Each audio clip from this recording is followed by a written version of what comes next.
Welcome to Xylem Learning. Amrutha miss ആണ്. അപ്പൊ നമ്മൾ എല്ലാവരും ആനുവൽ എക്സാമിന്റെ കട്ട പ്രിപ്പറേഷനിലാണല്ലേ. എല്ലാ ചോദ്യങ്ങളും ഒക്കെ ഉഷാറായിട്ട് പഠിച്ച് എക്സാം അടിപൊളിയായിട്ട് എഴുതി ഒരു സൂപ്പർ മാർക്ക് വാങ്ങാൻ വേണ്ടി റെഡി ആയിട്ട് ഇരിക്കുകയായിരിക്കും അല്ലേ. അതേപോലെ തന്നെ നമുക്കറിയാം, ഇനി ആനുവൽ എക്സാം കഴിഞ്ഞാൽ നമുക്ക് 2 months 2 മാസം ഫുൾ വെക്കേഷൻ ആണ്. അത് കഴിഞ്ഞാൽ നമ്മൾ പോകാൻ പോകുന്ന വലിയൊരു ക്ലാസ്സിലേക്കാണ്, 5ാം ക്ലാസ്സിലേക്കാണ്. അതിൻ്റെ എല്ലാ എക്സൈറ്റ്മെൻറ്റും എൻ്റെ മക്കൾക്ക് ഉണ്ടാവും. അപ്പോൾ നമ്മൾ എന്ത് ചെയ്യണം? ഈ ആനുവൽ എക്സാം സൂപ്പറായിട്ട് എഴുതി നല്ല മാർക്ക് വാങ്ങി പാസ്സാവണം. അപ്പോൾ ഈ ഒരു എക്സാമിന് എല്ലാ കൊല്ലവും അല്ലേ മുടങ്ങാതെ എല്ലാ ചോദ്യ പേപ്പറിലും നമുക്ക് കാണാൻ പറ്റുന്ന ഒരാൾക്കാരുണ്ട്. ഒരു ചോദ്യമുണ്ട്, 5 മാർക്കിൻ്റെ ഒരു ചോദ്യം. അത് നമുക്ക് വേഗം പഠിച്ചാലോ. അത് ചോദ്യം ഇത്രയേ ഉള്ളൂ.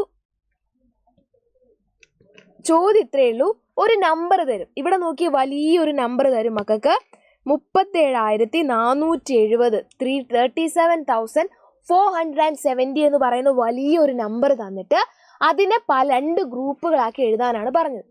ഇവിടെ നോക്കിയേ, ഒന്നാമത്തെ ഗ്രൂപ്പിൽ 10,000, 1000, 100, 10, 1 എന്നാണ് കൊടുത്തിരിക്കുന്നത്. രണ്ടാമത്തെ ഗ്രൂപ്പിൽ 1000, 100, 1. അപ്പോൾ നമ്മൾ എന്ത് ചെയ്യണം? ആദ്യം തന്നെ ഈ നമ്പർ ഒന്ന് വൃത്തിയായിട്ട് നമ്മൾ വേറെ സ്ഥലത്ത് എഴുതുക. 37,470. റെഡി? ഈ 37,470 നിങ്ങൾക്ക് നോക്കിയാൽ അറിയാം, ഇത് ഒന്നുകളാണ് അല്ലേ. വൺസ് അല്ലെങ്കിൽ ഒന്നുകൾ എന്ന് നമുക്ക് പറയാം. ഇതെന്താണ്? ടെൻസ് ആണ്, 10കൾ. ഇത് ഹൺഡ്രഡ്സ്, 100കൾ. ഇത് തൗസൻഡ്സ്, 1000ങ്ങൾ. ഇത് 10,000 അല്ലേ, 10,000ങ്ങൾ. ഇനി ഇത് എഴുതി വെക്കുക. ഇത് എഴുതി വെച്ചാൽ നിങ്ങളുടെ പണി പകുതി കഴിഞ്ഞു. ഇനി ഒന്നാമത്തെ ചോദ്യത്തിൽ ഈ നമ്പറിൽ എത്ര 10,000ങ്ങൾ ഉണ്ട്? നോക്കി, എത്ര 10,000ങ്ങൾ ഉണ്ട്? ഇത്രയും 10,000ങ്ങൾ, 3 10,000ങ്ങൾ. എത്ര ആയിരങ്ങൾ നോക്കിയേ, എത്ര ആയിരമാണ്? 7,000. എത്ര നൂറുകളാണ്? 4 നൂറുകൾ. എത്ര 10കൾ ഉണ്ട് നോക്കിയേ, 7 10കൾ. എത്ര ഒന്നുകളാണ്? 0. ഉത്തരായി അല്ലെ. പകുതി മാർക്കിനുള്ള ചോദ്യത്തിൽ നമ്മൾ എഴുതി.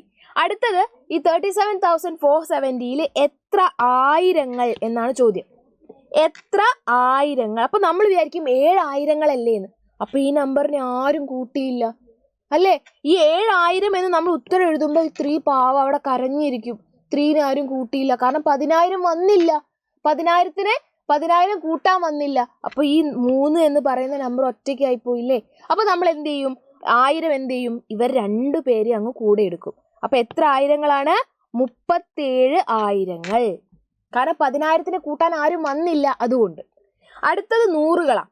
അപ്പൊ ഇത്രയും ആൾക്കാർ പോയി, ഇയാൾ പോയി, ഇത്രയാൾ പോയി. ഇനി ആരാണ്? നൂറുകൾ. എത്ര നൂറുകളാ? 37 പോയല്ലോ. 37 ഇപ്പൊ അവിടെ ഇല്ലല്ലോ. ഇപ്പൊ എത്ര നൂറുകളാണുള്ളത്? 4 നൂറുകൾ.